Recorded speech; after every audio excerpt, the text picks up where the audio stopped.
नमस्कार. सावीज किचन आणि फूड रेसिपीजमध्ये तुम्हा सर्वांचं मनपूर्वक स्वागत आहे. आज आपण दिवाळी फराळामधील एक पदार्थ म्हणजेच बेसनाचे लाडू कसे बनवायचे हे पाहणार आहोत. तुपाचं व साखरेचं योग्य प्रमाण वापरून न रेलणारे, टाळ्याला न चिकटणारे, मऊसूत आणि दाणेदार बेसनचे लाडू कसे बनवायचे हे आज आपण पाहणार आहोत. तुम्ही इथे या लाडूचं टेक्स्चर बघू शकता. मी आज तुम्हाला अतिशय सुंदर आणि दाणेदार लाडू कसे बनवायचे हे या व्हिडिओमध्ये दाखवणार आहे. बेसनच्या लाडूसाठी जे पीठ लागणार आहे त्यासाठी मी इथे 500 ग्रॅम चणा डाळ घेतलेली आहे आणि ही मी खरपूस भाजून मग ती चक्कीमधून दळून आणणार आहे. डाळ भाजत असताना ही खूप जास्त करपू द्यायची नाही आहे किंवा कच्चीही ठेवायची नाही आहे. डाळ योग्य प्रमाणात भाजली आहे का नाही हे पाहण्यासाठी आपण या डाळीला अशा पद्धतीने मुठीमध्ये घेऊन मग तपासू शकतो. मुठीमध्ये घेतल्यानंतर आपल्या डाळीचा जर आपल्या हाताला चटका लागत असेल याचाच अर्थ आपली डाळ योग्य प्रमाणात भाजली गेली आहे. आता आपण जी डाळ भाजून दळून आणलेली आहे त्याचं पीठ किंवा बेसन हे 500 ग्रॅम बेसन आपण इथे वापरणार आहे. यानंतर 100 ग्रॅम रव्याचाही मी इथे वापर करते आहे. हा रवा जो आहे हा आपण एकदम बारीक रवा इथे वापरणार आहोत. यानंतर 250 ग्रॅम तुपाचा मी इथे वापर करणार आहे आणि तूप जे आहे हे सर्व तूप आपण एकत्र इथे वापरणार नाही आहोत. आता इथे आपण एक कढई घेऊन त्यामध्ये 2 ते 3 चमचे तुपाचा वापर करणार आहोत आणि मग यावर जो 100 ग्रॅम रवा घेतलेला आहे हा आपण चांगला भाजून घेणार आहोत. हा रवा मी इथे 5 ते 7 मिनिटासाठी बारीक गॅसवर भाजून घेणार आहे. जोपर्यंत रव्याचा रंग बदलत नाही किंवा त्याचा छान सुवास येत नाही तोपर्यंत आपल्याला तो लालसर होईपर्यंत भाजून घ्यायचा आहे. इथे हा रवा आता 5 मिनिटानंतर छान भाजला गेलेला आहे. थोडा लालसरही झाला आहे आणि छान फुललेलाही आहे.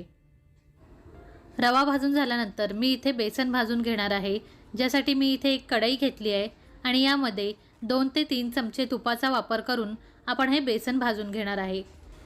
कढईला तूप लावून ते आपण चमच्याच्या सहाय्याने कढईला सर्व बाजूंना लावून घेतलं तर आपलं बेसन जे आहे हे कढईला चिकटणार नाही. पीठ कढईला चिटकून नाही राहिलं तर ते करपण्याचीही शक्यता इथे नाही आहे.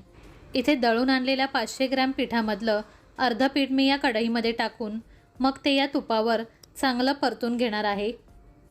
आता हे पीठ कढईमध्ये टाकल्यानंतर याला आपण असंच सोडून न देता आपण त्याला चमच्याच्या सहाय्याने सतत हलवून घेणार आहोत, जेणेकरून हे कढईला कुठेही लागणार नाही किंवा करपणार नाही. हे पीठ आपण जेवढं चांगलं भाजणार आहे तेवढेच आपले लाडू चविष्ट आणि दाणेदार बनणार आहेत. त्यामुळे आपल्याला हे पीठ जे आहे हे मंद आचेवर कमीत कमी 10 मिनिटासाठी तरी चांगलं भाजून घ्यायचं आहे. मी आधी म्हटल्याप्रमाणे आपण सर्व तूप एकत्र न वापरता इथे थोडं थोडं तूप वापरणार आहोत आणि अशाच प्रकारे थोडं थोडं तूप वापरून आपण हे जे पीठ आहे हे खमंग असं 10 ते 12 मिनिटासाठी भाजून घेणार आहोत. आता अशा पद्धतीने तूप टाकल्यानंतर ज्या वेळेला या पिठाच्या गाठी होतात किंवा हे पीठ एकत्र येतं त्यावेळेला आपण स्पॅच्युलाच्या मदतीने अशा पद्धतीने या गाठी मोडून मग हे पीठ भाजून घेऊ शकतो किंवा तुम्ही इथे पेल्याचा किंवा ग्लासाचाही वापर करू शकता. तुम्ही बघू शकता 10 मिनिटामध्ये आपलं हे पीठ जे आहे हे छान भाजलं गेलेलं आहे. त्याचबरोबर अगदी छान दाणेदारही दिसतं आहे आणि ह्याचा रंगही बदललेला आहे. आता अशाच प्रकारे मी बाकी राहिलेलं पीठसुद्धा तुपावर खरपूस भाजून घेणार आहे.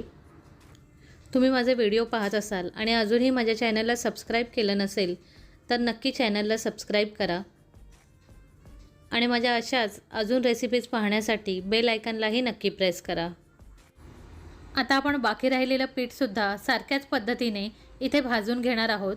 हे आपण सतत स्पॅच्युलाच्या सहाय्याने हलवून किंवा यातल्या ह्या ज्या गाठी होत आहेत ह्या मोडून मग आपण हे पीठ भाजून घेणार आहोत.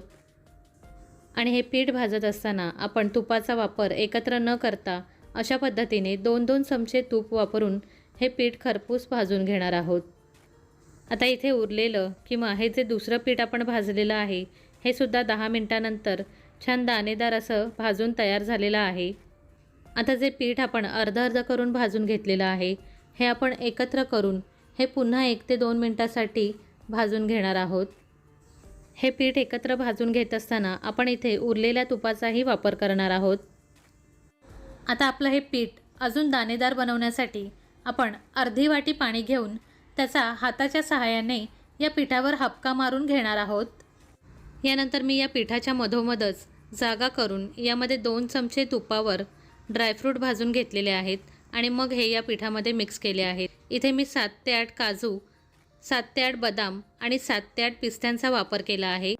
त्याचबरोबर 1 चमचा चारोळीचाही मी इथे वापर केलेला आहे. तुम्ही हवं तर ड्रायफ्रूट्स वेगळे भाजून मग यामध्ये ॲड केलेत तरी चालणार आहे. आता ड्रायफ्रूट ॲड केल्यानंतर जो रवा आपण भाजून ठेवला होता तो यामध्ये टाकून आपण पुन्हा 1 ते 2 मिनिटांसाठी हे सर्व मिश्रण भाजून घेणार आहोत. हे सर्व मिश्रण भाजून घेत असताना आपण सतत याला चमच्याच्या किंवा स्पॅच्युल्याच्या सहाय्याने हलवून घेणार आहोत. आता अजून 1 मिनिटभर हे पीठ अशाच पद्धतीने भाजून घेतल्यानंतर आपल्या इथे दाणेदार लाडवाचं पीठ तयार झालेलं आहे, जे आपण थंड होण्यासाठी एका मोठ्या परातीमध्ये किंवा एका मोठ्या ताटामध्ये काढून घेणार आहोत. आता हे सर्व मिश्रण एका परातीमध्ये काढून हे 5 मिनिटांसाठी थंड करून घेतल्यानंतर आपण यामध्ये साखर टाकणार आहोत. इथे आपण 400 ग्रॅम साखरेचा बुरा किंवा साखरेची पावडर वापरणार आहोत आणि मग ही साखर आपण चमच्याच्या सहाय्याने किंवा हाताच्या सहाय्याने या मिश्रणामध्ये मिक्स करून घेणार आहोत. आता या लाडवाच्या मिश्रणामध्ये आपण 2 चमचे वेलची पावडर टाकून तीसुद्धा यामध्ये मिक्स करून घेणार आहोत.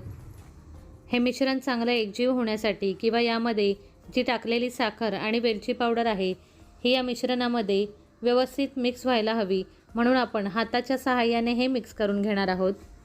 आता आपण बेदाणे फक्त वरून लावण्यासाठी इथे घेतलेले आहेत. बाकी ड्रायफ्रूट आपण या मिश्रणामध्ये आधीच टाकलेले आहेत. तुम्हाला हवं असल्यास तुम्ही कोणतेही ड्रायफ्रूट इथे वरून लावून घेऊ शकता.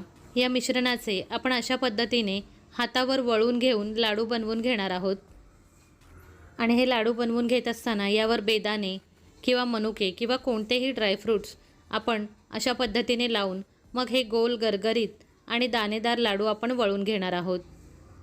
आपलं तुपाचं आणि साखरेचं प्रमाण इथे बरोबर असल्यामुळे आपले हे लाडू जे आहेत हे छान वळले जात आहेत आणि त्याचबरोबर हाताला कुठेही तूप दिसत नाही आहे आणि आपले लाडू अतिशय सोप्या पद्धतीने आणि फार पटपट असे वळले जात आहेत. इथे मी मध्यम आकाराचे लाडू बनवून घेतले आहेत. तुम्ही तुमच्या आवडीप्रमाणे छोटे, मोठे किंवा मध्यम लाडू इथे बनवून घेऊ शकता. आता अशाच पद्धतीने आपण बाकी लाडूसुद्धा इथे वळून घेणार आहोत. अर्धा किलोच्या प्रमाणामध्ये इथे माझे 30 ते 32 लाडू बनून तयार झालेले आहेत. तुम्ही बघू शकता आपले लाडू इथे किती छान असे गोल गरगरीत बनलेले आहेत आणि ह्यांना किती छान शाईनसुद्धा आलेली आहे. त्याचबरोबर आता मी तुम्हाला इथे एक लाडू फोडून दाखवते. बघा किती सुंदर आणि दाणेदार हा लाडू इथे बनलेला आहे. तुम्हाला माझी ही रेसिपी कशी वाटली हे मला कमेंट करून नक्की कळवा. त्याचबरोबर माझ्या चॅनलला लाईक, शेअर आणि सबस्क्राईब नक्की करा आणि माझ्या अशाच सोप्या आणि नवनवीन रेसिपीज तुमच्यापर्यंत सर्वात आधी पोहोचण्यासाठी बेल आयकॉनलाही नक्की प्रेस करा. धन्यवाद.